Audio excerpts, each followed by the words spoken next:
الرحمن الرحیم۔ قربانی کیوں کی جاتی ہے؟ جانوروں کو ذبح کر دینا اور جانوروں کو کاٹنا یہ ثواب کیوں ہے؟ اگر کوئی یہ اعتراض کر رہا ہے، سوال کر رہا ہے، تو اس کا جواب سیدھا سا یہ ہے کہ قربانی کی ہی اسی لیے جاتی ہے کہ ہم اس طرح کے سوال سے اپنے کو بچا سکیں، یعنی ہم اپنے عقل کو، اپنے دل و دماغ کو اللہ کے حکم کے اور اللہ کے رسول صلی اللہ علیہ وسلم کے حکم کے آگے سرنڈر کر دیں۔ یہ سوال تو حضرت ابراہیم علیہ السلام کو ہونا چاہیے تھا۔ یہ اعتراض اور یہ شبہ ابراہیم علیہ السلام کے ذہن میں آنا چاہیے تھا جب اللہ رب العزت نے حکم دیا تھا کہ آپ اپنے بیٹے کو ذبح کر دیں۔ کون بیٹا جو اکلوتا ہے، کون بیٹا جو بڑھاپے میں ملا ہے، کون بیٹا جو بڑا باہنر ہے اور جو ہے بڑھاپے کا سہارا ہے، بڑھاپے کی لاٹھی ہے۔ لیکن اس بیٹے کو ذبح کرنے کے جب حکم دیا گیا، وہ بھی ایسے نہیں اشارے میں دیا گیا، خواب میں حکم دیا گیا، تو حضرت ابراہیم علیہ السلام کے ذہن میں یہ سوال آنا چاہیے کہ اے اللہ، یہ آپ حکم ہمیں کیوں دے رہے ہیں؟ لیکن یہ کیوں کا سوال ابراہیم علیہ السلام نے نہیں کیا، جبکہ بیٹے کو ذبح کرنے کا حکم تھا۔ اور نہ صرف ہی سوال نہیں کیا بلکہ اس پر عمل بھی کر گزرے، عمل کرنے کے لیے سارے جتن بھی کر لیے۔ معلوم یہ ہوا کہ اللہ رب العزت کے حکم کے آگے اپنی گردن ڈال دینا یہی قربانی کا مقصد ہی ہے۔ لہذا اگر اللہ کا حکم سامنے آ جائے اور نبی کریم علیہ السلام کا عمل سامنے آ جائے تو پھر اس میں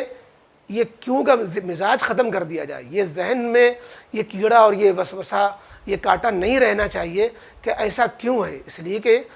اس کا سب سے بڑا جواب یہ ہوگا کہ بھئی اللہ کا حکم ہے اور نبی کا عمل ہے۔ اسی لیے نبی کریم علیہ السلام سے جب پوچھا گیا کہ یا رسول اللہ صلی اللہ علیہ وسلم ما ہی الاضاحی،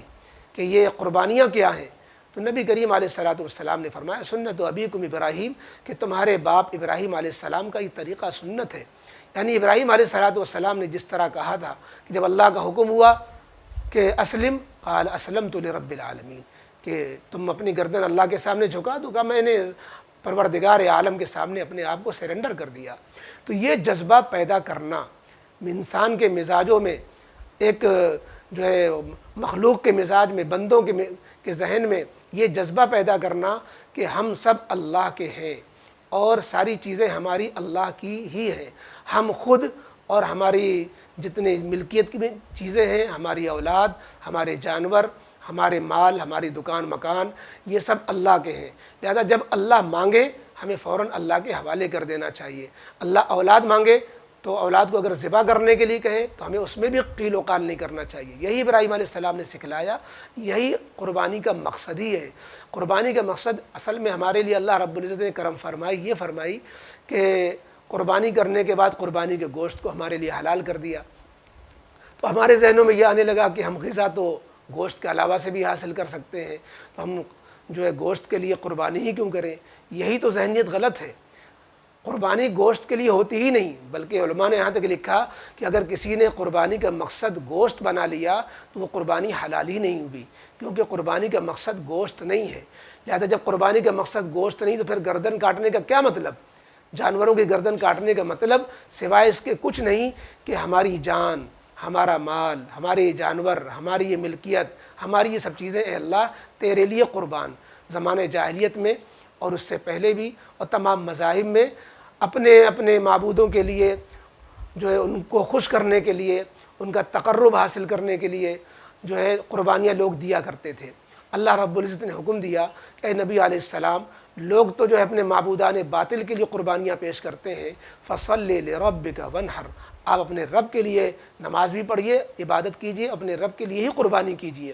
تو قربانی کا رخ بدلا گیا کہ اپنے معبود حقیقی کے لیے اور اس کی خوشنودی کے لیے اپنے محبوب چیزوں کو قربان کر دو۔ اصل تو قربان کرنا ہے اپنی جان کو، اصل قربان کرنا ہے اپنے اہل و عیال کو، لیکن اللہ رب العزت نے ہمارے لیے آسانی فرمائی کہ حکم میں آسانی یہ فرما دی کہ تم بکرے ذبح کر لو، تم جو ہے حلال جانور ذبح کر لو، گائے اور جو ہے بھینس وغیرہ، گائے تو ہمارے اس ملک میں منع ہے، اس سے احتیاط کرنا چاہیے، باقی جن جانوروں کی قربانی حلال کی گئی تم ان کو قربان کرو، ہم تم کو ثواب وہ دیں گے جیسے تم نے اپنی اولاد کو قربان کر لیا۔ لیکن یہ ذہن میں رکھو کہ اللہ کے ہاں گوشت نہیں مقصود ہے، اللہ کے ہاں خون بہانا نہیں مقصود ہے، اللہ کے ہاں تمہارا یہ جذبہ مقصود ہے کہ تم نے اللہ کے حکم کو سمجھ میں آئے نہ آئے وہ پورا کیا کہ نہیں کیا۔ اصل جو قربانی کا مقصد ہے، خود لفظ قربان ہمیں بتا رہا ہے، لفظ قربان کے معنی تقرب حاصل کرنا، اللہ کے قریب ہونا۔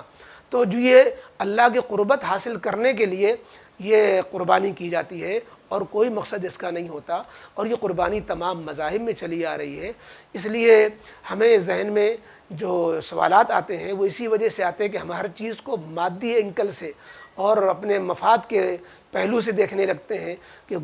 قربانی کا گوشت چونکہ قربانی کا مقصد ہے، حالانکہ ایسا نہیں ہے، اور جو ہے جو ہے جانور کاٹ کر کے صرف گوشت کو حاصل کرنا یہ مقصد ہی نہیں ہے۔ قرآن نے صاف صاف کہہ دیا لن ینال اللہ لحومها ولا دماؤها ولکن ینال التقوی۔ تو اس لیے یہ تقوی اور یہ جذبہ ہمارے اندر پیدا ہو تو اللہ تعالیٰ ہر سال ہمیں یہ جذبہ پیدا کرنے کے لیے 3 دن دیتے ہیں۔ 3 دن سے پہلے قربانی نہیں کہلاتی، 3 دن کے بعد جو ہے قربانی نہیں رہتی۔ 3 دن اللہ تعالیٰ نے جو ابراہیم علیہ السلام کے یادگار دن ہے، یہ اللہ تعالیٰ نے ہمیں اس لیے دیے کہ تم اپنے اندر وہ اسپرٹ پیدا کرو جو ابراہیم علیہ السلام کے اندر تھی، کہ انہیں تو بکرا ذبح کرنے کا حکم نہیں ہوا تھا، انہیں بیٹا ذبح کرنے کا حکم ہوا تھا، لیکن انہوں نے عقل نہیں لڑائی اور انہوں نے کہا کہ ہم سب تو اللہ ہی کے ہیں، اللہ کے آگے قربان ہو جانا چاہیے۔ لہذا تمہیں بھی، انسانوں کو بھی چاہیے کہ وہ اس عمل سے،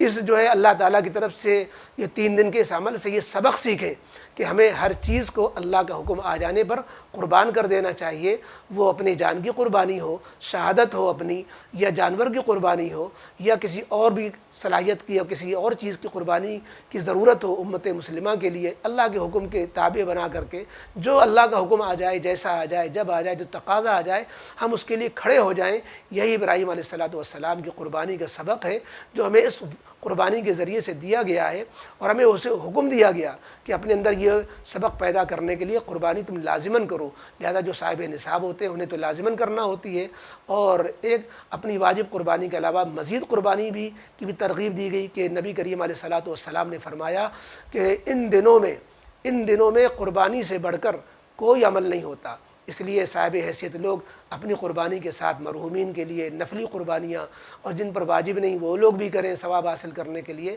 تو یہ بہترین عمل ہوتا ہے جو ان دنوں میں کیا جاتا ہے۔ اللہ رب العزت ہمیں اصل وہ جذبہ، وہ اسپرٹ ہمارے اندر پیدا فرمائے جو ابراہیم علیہ السلام نے یہ کہہ کر کے ہمیں بتائی کہ ہماری یہ نماز، ہماری یہ قربانی، ہماری یہ زندگی اور ہماری یہ موت سب اللہ کے حوالے ہے۔ لہذا اللہ نے حکم دیا جانور ذبح کرنے کے، یہ بھی اللہ کے حوالے ہے۔ مقصد اللہ کے حکم کی پورا کرنا، نہ کہ گوشت تو جو ہے اللہ رب العزت کا انعام ہے۔ پچھلی امتوں کے لیے گوشت حلال نہیں تھا، قربانی کریں اور وہ جنگل میں چھوڑ آئیں، اللہ کی طرف سے ایک آگ آتی جس کی قربانی قبول ہے اس کو وہ ختم کر دیتی، بسم ہو جاتی وہ چیز، اور جن کی قربانی قبول نہ ہوتی وہ جو ہے پڑی رہ جاتی۔ اللہ رب العزت نے یہ امت محمدیہ کے ساتھ خصوصی معاملہ فرمایا کہ گوشت کو بھی، قربانی بھی ثواب بھی بنا دیا اور گوشت کو حلال بھی کر دیا، ورنہ ہم جو ہے صرف قربانی کرتے، وہ جذبہ پیدا کرتے اور گوشت سے محروم رہتے۔ اللہ نے ہمیں گوشت سے محروم نہیں کیا۔ یہ مزید اللہ تعالیٰ کے شکر کی مستحق ہے یہ بات کہ اللہ نے ہمارے لیے گوشت بھی حلال کر دیا۔ تو ہم گوشت کے حلال ہونے سے شبہ میں مبتلا نہ ہوں، بلکہ اللہ کا شکر ادا کریں کہ اللہ نے قربانی کے ساتھ ساتھ گوشت بھی حلال کر دیا۔